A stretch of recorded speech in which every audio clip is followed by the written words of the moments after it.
Welcome to hundred TV. Telangana రాష్ట్రంలో అత్యంత కిరాతమైనటువంటి కీచక చర్యగా పేర్కొనడానికి ఇంతకన్నా పెద్ద ఉదాహరణ మనకి నిన్న జరిగినటువంటి సందర్భం పెద్దది ఉంటుందని అయితే నేను అనుకోవట్లేదు. బికాస్ అత్యంత దారుణంగా భార్యని చంపడం, ముక్కలు చేసి కుక్కర్లో వేయటం, ఎముకల్ని ఎండబెట్టి పొడి చేయటం, మనిషి ఆలోచన కూడా అందనటువంటి అంత కీచక, అత్యంత చేత్కారం పొందేటువంటి సందర్భం అని చెప్పుకోవచ్చు. ఆలోచన కూడా వస్తేనే ఎంతో దిగులు చెంది భయపడతాం. అలాంటిది మొత్తానికి ఒక సినిమా క్లైమాక్స్ లాగా చేసినటువంటి ఆ దుశ్చర్యకి మనం ఏమనాలో కూడా మనకి క్లారిటీ లేనటువంటి సందర్భం. అయితే అట్లాంటి పర్సన్స్ని మనం ఏం చేయాలి, అసలు అక్కడ జరిగినటువంటి సందర్భం ఏంటి, ఆయన అలా చేయడానికి గల కారణాలు ఏంటి అని మనతో మాట్లాడడానికి spiritual mentor, motivational speaker Sai Karnam garu మనతో ఉన్నారు. అమ్మతో మాట్లాడతాం. నమస్తే అమ్మ. నమస్కారం.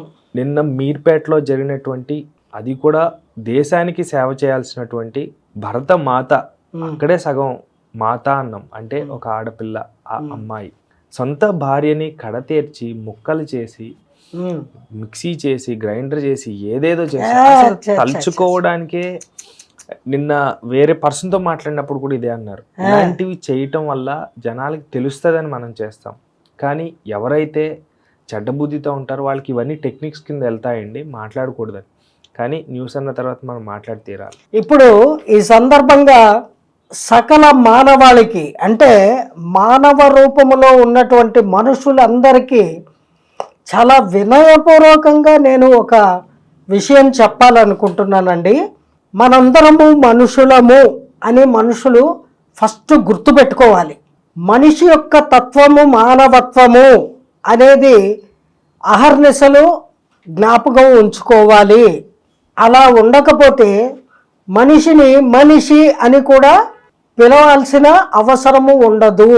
అందుకని ఎవరైతే ఈ కిరాతకపు పనికి పూనుకున్నాడో, ఆ పైశాచిక చర్యలు చేసినటువంటి నీచాదముణ్ణి మనిషి అని కూడా పిలవడానికి అనర్హుడు అంటాను నేను. మానవ రూపంలో ఉన్నటువంటి పైశాచిక చేష్టలు చేసేటువంటి మెంటాలిటీ కలిగి ఉన్న ఆ నీచాదముడు బ్రతకడానికి అనర్హుడు. మానవుల మధ్యన మనిషిగా బ్రతకడానికి అనర్హుడు.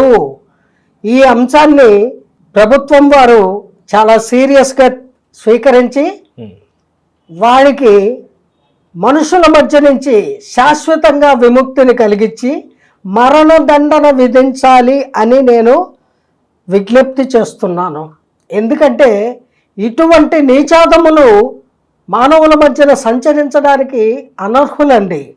అలాంటి వాళ్ళు ఒకళ్ళు ఉంటారు అని తెలిస్తేనే భయభ్రాంతులకు లోనయ్యి సాటి మానవులందరూ బతకడానికి కూడా భయపడే దుస్థితి వచ్చేస్తుంది.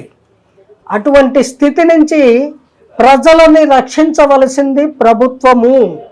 మన ప్రభుత్వములో చాలా పటిష్టమైనటువంటి పోలీసు శాఖ వారు చాలా కఠినమైన శిక్ష విధించాలి ఇటువంటి దుర్మార్గుడికి అని అంటాను.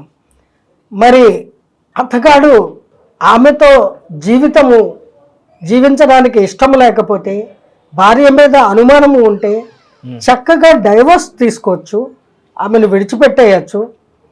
అంత పగబోని కక్షపూరితంగా ఒక జంతువుని సంహరించినట్టు, ఆ జంతువు కూడా మాంసాహారులు తినేవాళ్ళు, మాంసం తినేవాళ్ళు కూడా జంతువుల్ని అలా అంత క్రూయల్గా చంపరండి. వాళ్ళు కషాయి కొట్టుకు వెళ్ళి అక్కడి నుంచి మాంసము కొనుక్కొని తెచ్చుకొని శుభ్రం చేసుకొని మసాలా దినుసులు వేసి వండుకొని తింటారు మాంసాహారులు. కానీ వీడు కషాయి కంటే కూడా మించిన కషాయి. వాడు జీవించడానికి భూమి మీద అనర్హుడు. మరి అంతటి దుశ్శీలుణ్ణి, దుర్మార్గుణ్ణి, నీచాదముణ్ణి కఠినాతి కఠినంగా శిక్షించాలి అంటే మరణదండన ఒక్కటే. అంతకు మించి మరో దండన వాడికి యావజ్జీవిత ఖైదులు, లేదా ఇండిపెండెన్స్ డేకో రిపబ్లిక్ డేకో వాడిని విడిచిపెట్టేయడము, లేదా మూటలు ఇస్తే ఇన్ఫ్లుయెన్సులతోటి అలాంటి నీచుల్ని సంఘంలో వదిలేయడము, ఇటువంటి తప్పిదాలు చేయకూడదు. ఎందుకంటే ప్రభుత్వంలో ఇటువంటి సైకోగాళ్ళకి బ్రతికే అర్హత లేదండి. ఆ ఆడపిల్ల ఏం పాపం చేసిందండి, ఏం నేరం చేసిందండి, అసలు కారణాలు ఏమిటి అనేది ప్రపంచానికి తెలియచెప్పుకునే ఆస్కారము అవకాశము కూడా లేకుండా ఆ బిడ్డని క్రూయల్గా, చాలా ఘోరంగా, క్రూరాతి క్రూరంగా ముక్కల కింద చేసి ఆ ముక్కల్ని ఉడికించి మిక్సీలో గ్రైండ్ చేసి వాణ్ణి ఇంకెంత దారుణంగా చంపాలి. మన భారత శిక్షా స్మృతిలో కూడా ఇంత నీచమైన, ఇంత కఠినమైన శిక్షలు లేవు.